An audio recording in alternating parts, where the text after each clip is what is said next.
What's going on, everybody? It's Nick the Engineer again. In this video, I'm gonna break down to you how I helped an artist push their instrumental to almost 1,000,000 streams in less than 9 months, all by using meta ads. And the best part, this strategy also works for full songs, not just instrumentals. No massive label budget, zero third-party playlisting, just smart targeting and the right setup. I'm gonna walk you step by step on how I ran these campaigns, the exact approach that kept the streams climbing, and how you can apply this to your own music so that way you can build real momentum. So let's get into it. We have Disco Cone instrumental.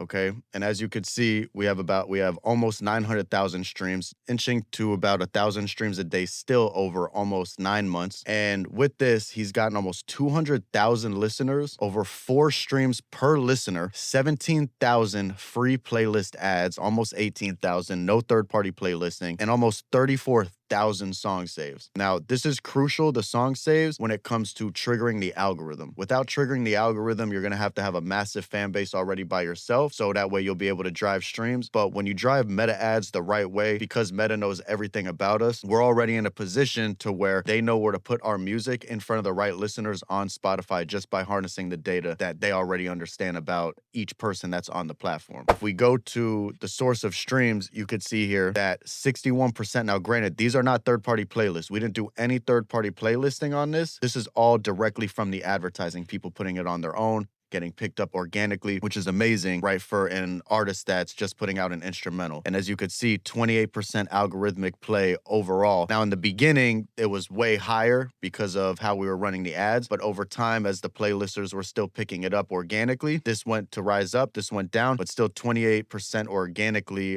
for algorithmic playlists is amazing. So now if we go here, we'll click on playlist, and let's go over the last 12 months. So over the last 12 months, Spotify Radio alone almost has 175,000 streams just on there. Almost 13,000 on Discover Weekly, 20,000 on mixes, almost 9,000 on your DJ. These are all free streams that are driven because of the ads, right? So once again, because the algorithm understands us, we're able to trigger these playlists to the next level, so that way he can get in front of new listeners consistently, even almost 12 months later. I still expect this song to continue to do well. And what's great about this, it'll get always random jumps in the algorithm, get random plays and stuff like that, which is amazing. And once again, the streams per listener, super high for something like this. And even over time, it's still doing 1,000 a day. We haven't spent ads on this in literally 7 months, right? So that's amazing. Great. So now we're in the meta ad.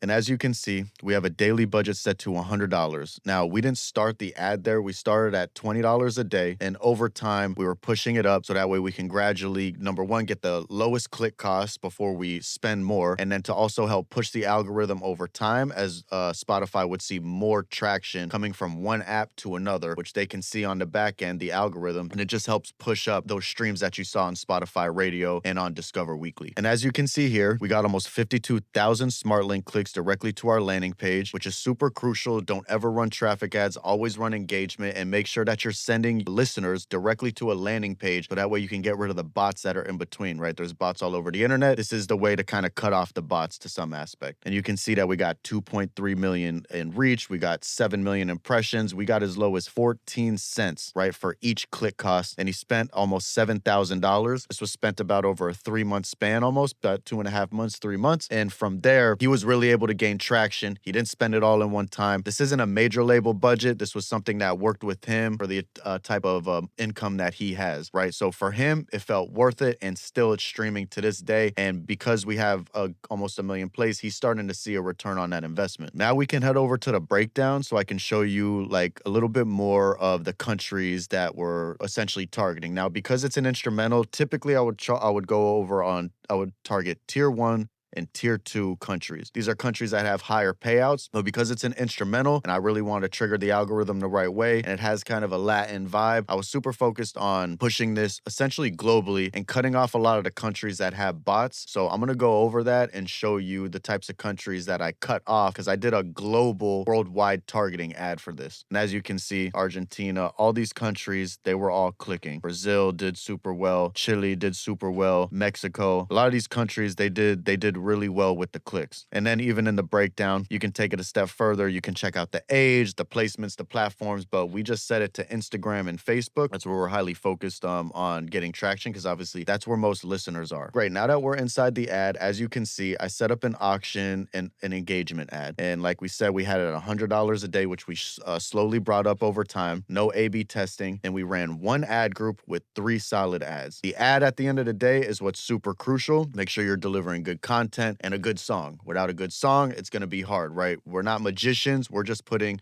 the music in front of the people that we feel like have the best opportunity to hear it and that will actually convert into real fans. So now we'll go into the ad group. As you could see, I set a conversion for a website, maximize number of conversions. I set up a data set, right, which is a pixel that I had set up for the client. This is what does the tracking for the actual ad itself. And the conversion event you could see is a link click. Now you can see for the locations, I focused on a worldwide ad. We excluded Indonesia, the Philippines, and Africa, even though a lot of these countries could be good for some instances. I always detect and run into a lot of bots for something like this. So essentially, I just try to avoid it depending on the type of song that it is. And we went for ages 18 to 45. It just felt what was right for the style, like demographic, EDM style music, people in the clubs and stuff like that outside, really listening, young people. Now, the main thing that I did is we set up Spotify as a streaming service. So people on Meta that are already interested in Spotify. And then we did more detailed targeting for people that were into deep house, dance music, and electronic music. I avoided artists and stuff like that because it's just an instrumental. So I decided to just go a little more broad, and it ended up working out great for him. No language. And as you can see, I set up manual placements, not advantage placements. And we took it a step further and we just went for the Facebook feed, the profile feed, Instagram profile feed, Facebook video feeds, Instagram Explorer, stories, and reels. Obviously, this is where the most engagement happens. So that's where essentially almost 100% of the time when it comes to music, that's where I'm targeting. And as you can see, I have ads. I have some UGC ads, and then I have some more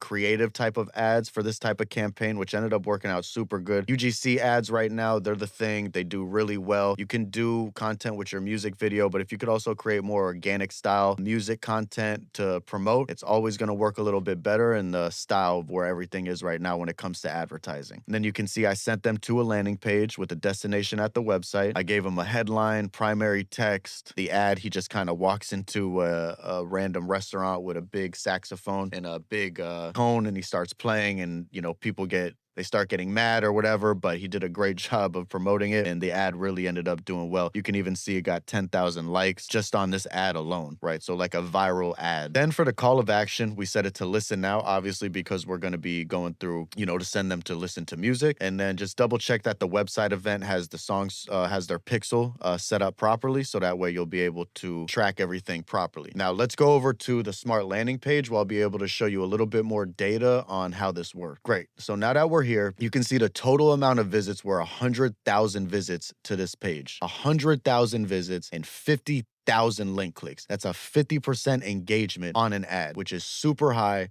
It's amazing. I couldn't be happier with how this campaign went, especially when it comes to the actual engagement. As you can see here on Facebook, 25,000 link clicks. Instagram has 22,000, and then there's a bunch of miscellaneous clicks along with it. And the top countries, Mexico, Brazil, Colombia, Ukraine, India, Argentina, Chile, Taiwan, Poland, Venezuela. And this is why I did more of a global campaign, because it's really a global style beat that anybody can listen to pretty much all over the world, especially because it has no languages. It just makes sense. And it ended up doing super well because of the Latin vibe to it. Mexico really did well. Brazil did well. And Colombia did super well. And honestly, I'm not mad at all these other countries because the algorithm just helped push the instrumental to even more people. And as you can see on the top browsers, the Facebook app, Instagram app, almost a 50% retention, 60% on Instagram, almost 50% on Facebook. Can't complain here. This will just go to show you and confirm like where your link clicks are coming from. So that way you can know that you're running your advertising the right way. And that's it. Now you've been able to see how I helped an artist put an instrumental out, and they were able to get almost 1 million streams in less than 9 months, all using meta ads. And remember, this strategy can also work for you, whether it's putting out an instrumental or full songs. And if you're ready to go a little bit deeper with these strategies, join me at skool.com, where we share strategies, tools, and knowledge to help artists, producers, and songwriters build long-term success. I'll see you inside, and I hope this video helped.